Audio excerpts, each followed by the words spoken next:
20 ऑगस्टला येत आहे व्यतिपात योग. या काळात काय केल्याने खूप जास्त फायदा होईल आणि काय केल्याने होईल मोठं नुकसान हे सर्वांनीच जाणून घेणं अत्यंत जरुरीचं आहे. व्हिडिओ स्किप करू नका. सगळ्यात पहिलं तर व्यतीचा अर्थ होतो अश्रू. व्यतिपात योग हा असा काळ होता ज्यात प्राचीन काळी भगवान सूर्यदेवाने त्यांच्या गुरुदेवांच्या स्मृतीनिमित्त अश्रू ढाळले होते. तर हा खूपच पावन काळ असेल, ज्यात मंत्रजप, ध्यान, मौन जर तत्परतेने कराल तर करणारा जबरदस्त फायद्यात राहील आणि सूर्यदेवांची विशेष कृपाही त्याच्यावर कायम राहील. केवळ मंत्राची एक माळ जपली तरीही तुम्हाला मिळेल 1 करोड मंत्र जपाहून जास्त फळ. तेव्हा आपल्या इष्टमंत्र किंवा गुरुमंत्राचा तुम्ही यावेळी खूप जप करू शकता. खूप भरभराट होईल.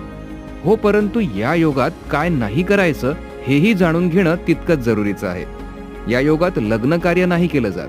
गृहप्रवेश, नवं दुकान उघडणं, नवा बिझनेस किंवा नोकरीची सुरुवात अथवा कोणतंही शुभ कार्य असो ते तुम्हाला नाही करायचंय, हे ध्यानात ठेवा. यामुळे खूप हानी होऊ शकते. योगाची वेळ आहे 20 ऑगस्ट सायंकाळी 6:13 पासून 21 ऑगस्ट सायंकाळी 4:14 पर्यंत.